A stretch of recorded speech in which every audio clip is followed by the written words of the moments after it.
What do you think about aliens? I don't think there are any. At one time, I thought that there were, simply based upon documents that I'd seen while I was attached to the intelligence briefing team, the commander-in-chief of the Pacific Fleet. At that time, and even for many years afterwards, I did not believe that the government would use me in that way. I had devoted my whole life to government service. I had been in the Air Force, I was in the Navy, I was a river patrol boat captain in Vietnam. I had proved myself. I had combat ribbons with the V for Valor. There was no doubt of my loyalty to my country. And maybe that's why it was so easy to use me, because I wouldn't doubt that what I saw was real.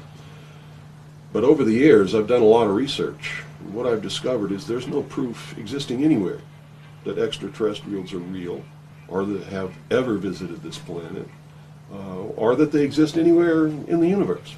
There is not one shred of evidence anywhere. There is lots of evidence, tons of it in fact, that there are a group of people collectively known as the Illuminati who want us to believe in some extraterrestrial threat from space so that they can cause a world government, bringing together of all the people to resist that external threat. The first time that I saw any reference to that, I was reading some papers from the Carnegie Endowment Fund, and there was a record of a speech. It was a dinner for Viscount Ishii of the Japanese delegation, the Japanese imperial delegation, in 1917. And John Dewey was one of the speakers. And the first sentence out of his mouth, as I was reading this, I almost fell out of my chair, because this was in 1917, and he said the best way to cause all the people of the world to come together in one world government and end war forever would be if we were attacked by some other species from some other planet. And boy, that just clicked with me, and I knew that that this is just another scam. This is the age of deception. There's no doubt about it. And then 8 times during Reagan's administration, he inserted almost the exact same phrase into 8 of his speeches. And it's a scam. That's what I can tell you. What they call UFOs, these craft that fly around the sky, are real. But they're not piloted by some little green guy from some other planet.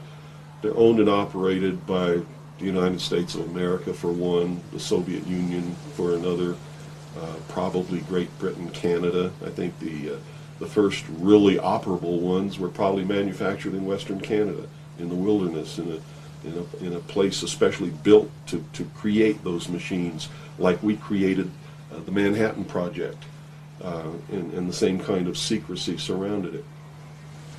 So the technology is real. It's been kept secret, and it's been used to promote this concept that there's an alien threat to this earth. The cattle mutilations I've discovered in my research are nothing more than what's left after the government does its secret tests on the low-level radiation leakage from its atomic weapons assembly plants and atomic power plants. It's a low-level radiation monitoring project. And if you look at what's missing in the cattle, you'll see that it's just as clear as day. They take the lips, they take the tongue, they take a 6-inch patch of skin, they core out the rectum, the colon area, where those kinds of things would collect. They would pass through the digestive system. On female cows, they take the udder to check for low-level radiation in the milk. Is it being passed to the calves? And these are all grazing animals that graze on the grass where the radiation falls when it falls from the air. And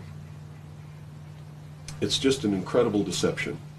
And I'm just amazed that people have fallen for it in the manner that they have in the absence of any proof whatsoever. I mean, they cite hearsay as proof. Well, what about all of the alien abductions? They're not abductions. They're the results of a tremendously successful and very sophisticated mind control operation, all of which has been in development. Well, they started working on those kinds of things since before World War II. But they have perfected them. On my website, I have a patent of a machine that can read your brainwaves, can recombine them in a computer and send them back to you and make you think things happened that never happened. I mean, you can't get a patent for something like that unless it really works. You have to prove it to the patent office. It works. A patent was issued. And this is just one of the things that snuck by them that hasn't, because when people invent things like this, they're sucked up by the government immediately, and then they're put behind the veil of national security and classified, and then nobody knows about them. But every once in a while, something sneaks by them. And when you do these searches in the patent office and the trademark office and in the copyright office, you come up with some real gems once in a while, and that was one. Also, the congressional investigations into the intelligence community has revealed the existence of these programs, and there's no secret about it. It's documented. Project Artichoke, Project MK Ultra, MK Naomi. I could go on and on and on all day long, and if you had the time in your movie, we could lay out all the documentation, which is official government documentation, and prove beyond any shadow of a doubt that it's true. But that's what it is. It's not extraterrestrials coming down. The human body cannot pass through walls and roofs, or through windows that are closed. This is all the product of the imagination and people's willingness to believe something because they want it to be true. I don't know why they would want it to be true. You see, because if it were true, these are not friendly aliens. They're doing some terrible things to people. If I were to kidnap somebody, pass them up through the roof, and take them somewhere, and perform operations on them, and take samples of semen and ova from their reproductive organs, and plant thoughts in their mind, and all this kind of stuff, and then bring them back, guess where I'd be right now? In prison. It's kidnapping. It's criminal. It's a terrible thing. So there's a morbid sense about all this too, as if people want to be hurt for some reason. I don't understand that. But that certainly is something that somebody needs to look at. Why do people feel that this needs to be real? What in them says, I want to be abducted and abused and kidnapped and raped and all of this stuff against my will? Because they seem to take some kind of satisfaction that this is happening. And nobody's talking about the fact that this is a terrible thing to happen. If I were to do that to you, you wouldn't be too happy, would you? But somehow it's okay if an alien does it? I don't think so. It's all bullshit. It's a lie. And it's... So where do you feel the hope for America lies? Oh, this is William Cooper, a man who received mainstream attention in 1994 when Rush Limbaugh read an alleged White House memo on the air calling him the most dangerous radio host in America. Maybe that's because his conspiracy classic is the underground bestseller, or perhaps it's because of the increasing popularity of his shortwave radio broadcast, which is also available on the internet. Good evening. You're listening to the Hour of the Time. I'm still William Cooper. This was not an easy interview to net. He was the first person I asked, and after 8,000 miles and 6.5 weeks on the road, just about the last to agree. I guess he wanted to make sure I was serious.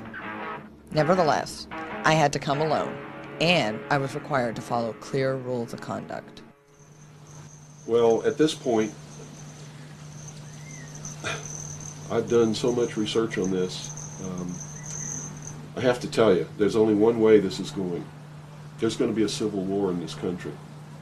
And I hope the outcome of the war will be the reinstatement of constitutional Republican government. But whenever you have a war like that, you're going to have competing factions to be the winner. And whoever really has the power in the end is going to institute whatever kind of government they feel should be there. There are people in this country who believe that a religious theology or theocracy should prevail. Well, if that happened, we'd have burnings at the stake again, and inquisitions, and heretics, and all of these kinds of things. So that can't be allowed to happen. Can't be. Doesn't matter what my religion is. It can't be allowed to happen.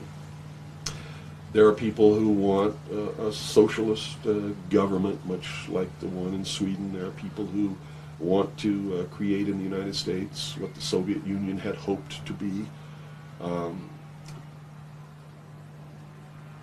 There are real Nazis, all of them socialists. Hitler was a socialist. So I see the future as being tremendously dangerous for all of us. Me and many others like me are going to perform a valiant attempt to reinstate, restore legitimate, lawful, constitutional Republican government. Whether or not we're going to be successful, I can't tell you. But I will tell you that once this war starts, it's going to be terrible, it's going to be bloody, and it'll last for 10 or 15 years. That's the nature of this kind of conflict. If you look around at all these mountains around here, there's enough guns, ammunition, supplies, clothing, and food buried in these mountains to support an army for 15 years. And I don't think the American people realize that they're on the brink of a civil war. You see, there are many of us who took an oath when we went in the armed forces, and we meant it. We volunteered. We weren't drafted. We care about this country.